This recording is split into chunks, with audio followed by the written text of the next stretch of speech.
ओम नमः शिवाय। जय महाकाल।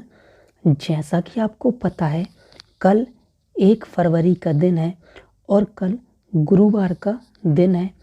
यदि आपकी कोई मनोकामनाएं जो लंबे समय से पूरी नहीं हो रही है, यदि आपकी मनोकामना सरकारी नौकरी की है, यदि आप घर से कोई काम लेके निकलते हैं पर वह काम नहीं होता है और आपके बच्चे का मन पढ़ाई में नहीं लगता है, तो आपको कल के दिन यह उपाय ज़रूर करना चाहिए।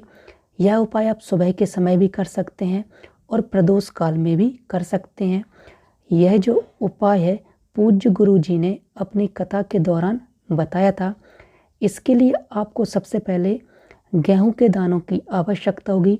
आपको 1 चुटकी गेहूं के दाने की आवश्यकता होगी।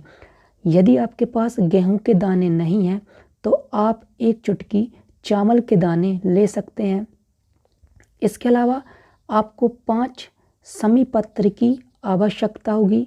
अब आपको क्या करना है, अब आपको इस प्रकार, यदि आपके पास गेहूं के दाने नहीं हैं तो आप 1 चुटकी चावल के दाने ले सकते हैं।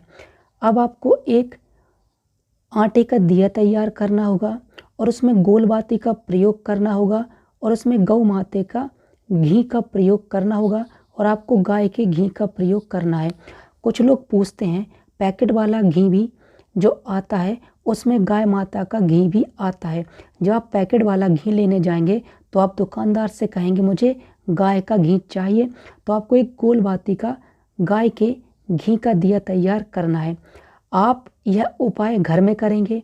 अब आपको क्या करना है, आपके घर में गणेश भगवान की प्रतिमा स्थापित होगी तो आपको राइट साइड यहाँ पर क्या करना है, आपने जो गोल बाती का घी का दिया तैयार किया था उसको प्रज्वलित करना है। अब आपने 1 चुटकी जो चावल के दाने लिए हैं या गेहूं के दाने लिए हैं उसको लेफ्ट साइड में एक कटोरी में रख देना है और उसमें आपको क्या करना है, समी पत्र जो 5 लिए थे उन 5 समी पत्र को रख देना है।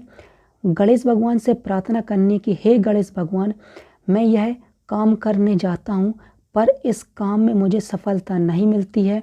कृपया कर जब मैं अगली बार काम पे जाऊँ तो मुझे वह सफलता ज़रूर मिले।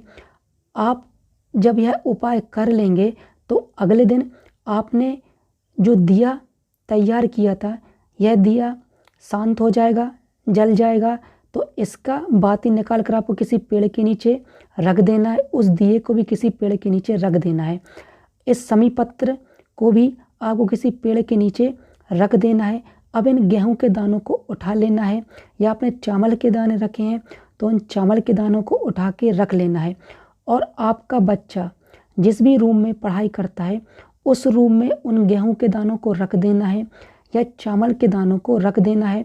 या आप यह उपाय खुद अपने लिए करते हैं या अपने पति के लिए करते हैं तो आपके पति या आप जिस रूम में, जहाँ ज़्यादा देर तक रहते हैं, जिस रूम में, आपको उस रूम में उस कटोरी में गेहूं के दानों को या चावल के दानों को रख देना है। और जब भी आप किसी काम को लेकर बाहर जाते हैं, किसी काम को करने के लिए बाहर जाते हैं, तो कुछ गेहूं के दाने या चावल के दाने अपने जेब में या पर्स में लेकर आपको निकलना है। और एक बात याद रखना, जब आप यह उपाय करेंगे आपको मयूर ध्वज देवता का नाम लेकर यह उपाय करना है। यह बात याद रखिएगा, मयूर ध्वज आपको देवता का नाम लेना है। और जब आप यह उपाय करेंगे आपको गणेश भगवान का नाम लेना है। और जब आप किसी काम को करने बाहर जाएंगे तब आपको मयूर ध्वज देवता का नाम लेकर निकलना है। गेहूं को या चावल को अपने पर्स में लेकर निकलना है। साथ ही गणेश भगवान का आह्वान करते हुए निकलना है, क्योंकि प्रथम पूजनीय हमारे हिंदू देवी देवताओं में गणेश भगवान होते हैं, क्योंकि वही किसी काम को बनाते हैं। तो यह जो उपाय है पूज्य गुरु जी ने अपनी कथा के दौरान बताया था। ओम नमः शिवाय। जय महाकाल। श्री शिवाय नमस्तुभ्यम।